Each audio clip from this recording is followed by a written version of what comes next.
Hello everyone, we have another game in our speed run against Ahmed El Roba. We're over 1,000, but he's rated 965. He opens up with the king's pawn. We play d6. He develops a minor piece towards the center. We're going to develop our knight towards the center, but with a threat, so it's for free. Free moves are the best. Um, White hangs the pawn, but develops another piece. It's the start of the game. If you go pawn hunting, it potentially could backfire because your opponent can gain a lot of development in the meantime. Hmm. Here, takes, there's nothing there. Here, queen develops just back. And then knight here, but then e6. Yeah, I don't see any concrete sequence for him, so I am going to take the time out from development and king safety to grab a free thing, only because it's a central pawn. See, now he gets a developing move with tempo. That's why you have to be careful with stuff like this. You could try to protect it. He'll kick it with more development. So I don't want to play games. I want to just go back and be ready for a knight g5 move. Now, if I just push my pawn and he goes knight g5, you may have trouble defending it.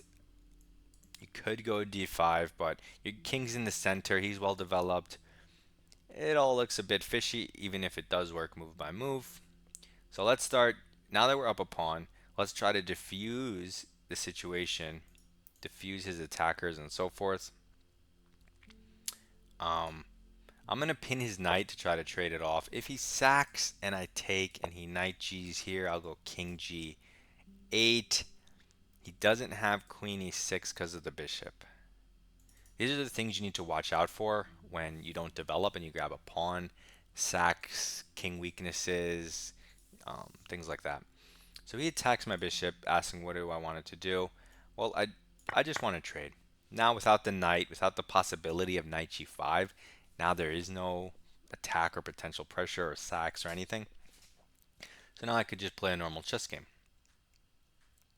So we can develop our bishop by moving a pawn, or we can develop our knight. Normally you would choose the pawn and the bishop, but because the queen happens to be attacking this, maybe we can develop the knight. But if we develop the knight and he pins it, you would have to go, let's say, queen d7. I guess that's fine, move by move, no big deal. So let's just do that. Also, it's a nice square for the knight because it comes with jumps that hit the queen and other things. He develops a knight. This touches the center. I think now is a great time to advance, stake our claim in the center. e5. We hit the d4 square. We prepare development.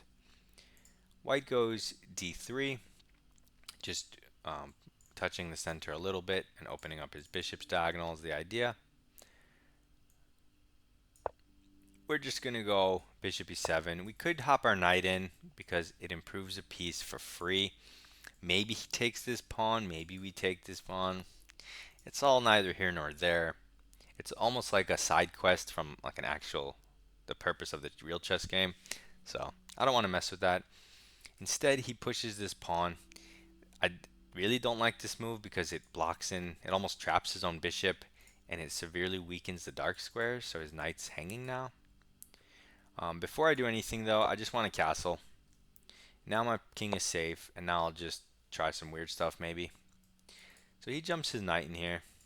It threatens a peace trade, but nothing more.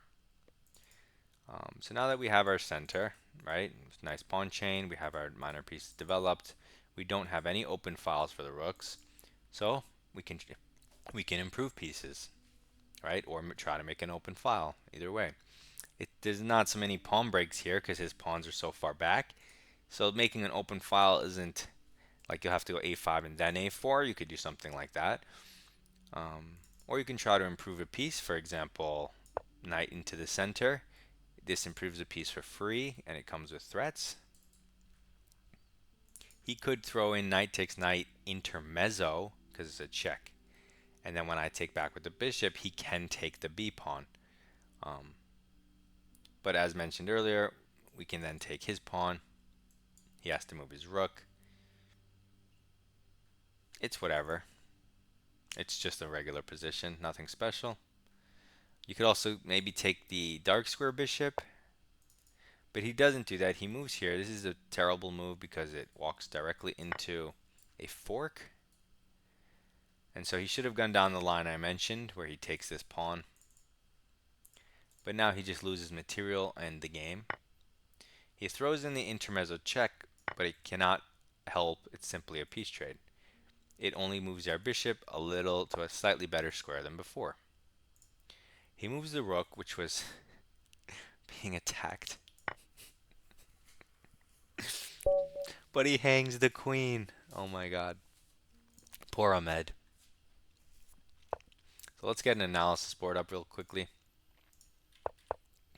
So we have a little bit of center control and development, some development and some central control, and then free stuff. Okay, so the engine loves this. You just have to make sure it's safe. And the whole point is, why do I have to make sure it's safe? Because my knight's here. Then that's an acceptable move. You moved it once. But to take the pawn and to move it back is two more moves. So what does that mean? White can go d4 with move 1, which controls the center and opens up a ton of squares. 2, with his other move, he can go queen e2, right? Tempo on the knight, extracting the king. And so by the time you get your knight back, he'll have so many more pieces out than you that you may not be able to withstand what's coming. So you have to be careful. And when in doubt, don't take it. Like if you're a lower rated player and you're unsure, then just develop. As you get to like 1500 and higher, you have to start taking those pawns when they're available. Um, if you're like, if you know it works, but you're like, oh, I don't like the positions after that because they're scary, which is true, but it works, you still do it. You may lose the game, but try to defend it. Try to find the resources and stuff. But if you're just unsure if it works or not, you don't have to do it. But if it works and you're just scared, like you're just a coward, that's unacceptable. So anyway, we take. And then we go back because you don't want to play around because he does have a nice development. And now he's castled, and it's quite scary for the cost of a pawn. Yes. Okay, so I stopped talking. So wait. We have development and center because the knight affects the center. And then we take, which is just forced move because we're getting pieces off the board. We're removing the attack, and we're up a pawn. So we're going into a winning endgame. It makes a lot of sense. Oh yeah, d5 is actually super good there. But okay, so we develop center. We develop and center. We develop and king safety. We just king safety before we do anything else.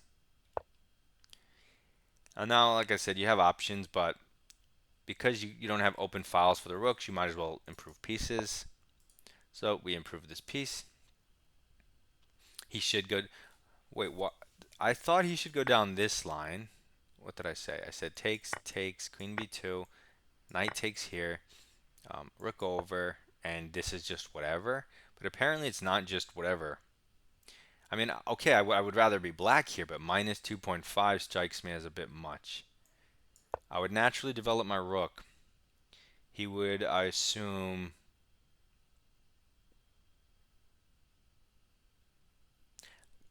even take the pawn. I don't see that like an obvious refutation. Okay, so is this all about the bishop being trapped? No. It's just about a much better position. Wow, okay. I didn't go that far after the line. I figured, like at this moment, black is better. I'm up the pawn, and like I should just win, all else being equal. But they're saying it's even better than that. Okay, so he didn't do that, and then he just immediately blundered his queen. Crazy. All right, so a very quick game. Hopefully, this helps you, in your first 15 moves of your chess game. Those are the easiest moves of the chess game, the first 15. So you really want to, you know, get a system of thinking down. That's what I'm trying to give you: center, development, king safety, just to get those first 10, 15 moves out of the way. And then you're going to have to rely on, middle game ideas and other knowledge you have. So good luck in your chess. Submit your rapid game in my Discord. Like, comment, subscribe, or else.